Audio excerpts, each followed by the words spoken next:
I've said before that indies aren't really my go-to games. I've always been more of a AAA gamer, or at least a AA gamer.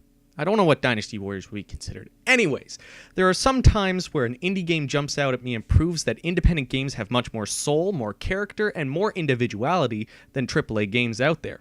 But is Dust one of those games? Let's find out with the first Pro.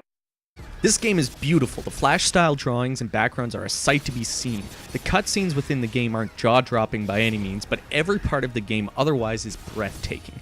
As you play the game, you begin to see its more exquisite side as each sprite flows smoothly into the next, creating an almost animated feeling that brings me back to the 90s cartoons. The game looks like it was created by an entire development team, but it was actually done mostly by one person, Dean Dodrell. And that's an amazing feat when you consider how many sprites need to move this smoothly, as well as the scrolling backgrounds, character animations, cutscenes, and everything else. Impressive, dude. Impressive. God! With the exception of the main characters, the majority of the voice acting and writing is just cheap.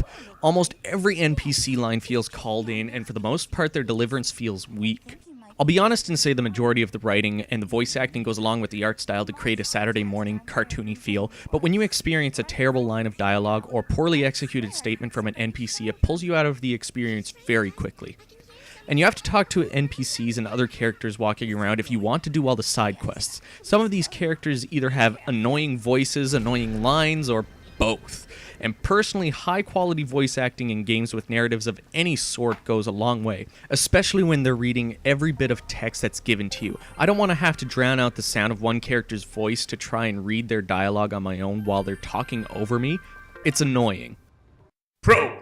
With all that being said about some poor dialogue and writing, the majority of the story as well as the banter and development between the two main characters, Dust and Fidget, are spectacular. You can really feel the connection between the two characters as the story progresses. This is probably the only time where it feels like the two voice actors were recording lines together in the same place, line after line, playing off of each other. Even though most voice acting is done line by line, character by character, in a booth, all alone with nothing but the void to keep you warm during every desolate existential moment while trying to sound emotional and genuine so that listeners don't know how truly alone you are. Shit! What was I talking about?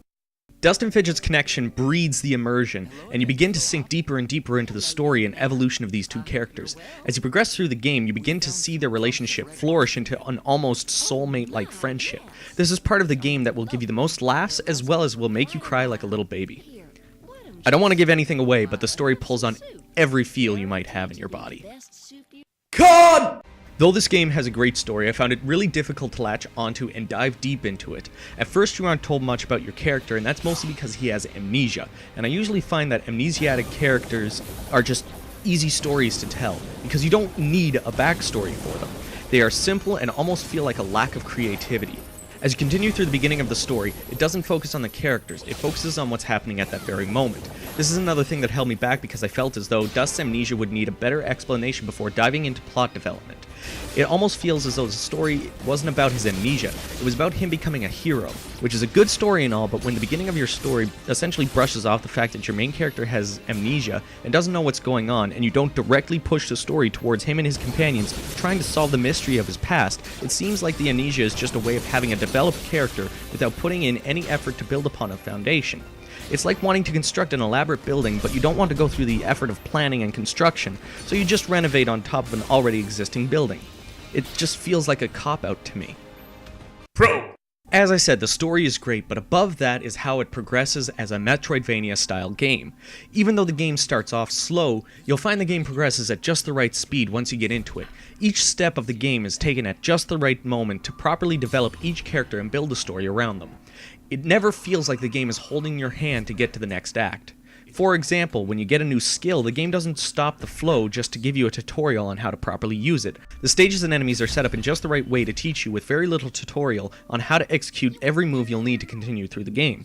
This also includes new enemies. There is one enemy you can't actually hit, you have to use Fidget's magic and Ara's boost to that to actually damage it as it summons more enemies to fight. This is not told to you, but you figure it out because the regular attacks you use don't work, it just teleports when you attack it. The other thing is side quests. You never feel like you have to do them, but you never feel like you have to continue through the story either. You have full choice on what to do. Whether you want to find out where the story is headed, maybe you want to have some more information about the NPCs around you so you complete some side quests, maybe you want to explore the world and fill in the maps, getting treasure and finding secrets hidden in every stage. The world is your oyster! Unless you don't like oysters. Then it's the next best thing! God! Other than the main story and a few NPC moments, there is no lore to this world. I even looked it up to see if I was missing anything, and nope. There's no solid reason for the war to be happening other than a moment where Ginger says that General Geist thinks that Moonbloods are a mistake to God. Really? That's it? The reason why your big nasty bad guy is killing people is just, I don't like their faces, kill them! This isn't good. The general story is there and I applaud the overall product that has been presented, but the world doesn't seem to have anything else going on for it other than Dust's adventures. Is this really the only interesting thing going on in this world? After doing some research, I found out that there is a sequel and a movie in the works, and hopefully this develops the world into what it should be. I feel like the only focus in this game is the main plot, and there was no straying from that at all. We don't have any explanation why certain things are happening in this world, and all it would have taken is a few more side quests. In the end, Dust and Elysian Tale is a very impressive indie title. Its character depth is incredible, and its gameplay is simple to pick up, though it might be difficult to really sink in and want to play the rest of the game at first. The complicated part is trying to fully complete everything within the game. The story should keep you hooked long enough to want to travel off on your own, even though some of the voice acting is subpar. The game never fully holds your hand. Everything progresses right when it should, even when you go off the beaten path and do side quests. When the story moves to the next chapter, it feels right.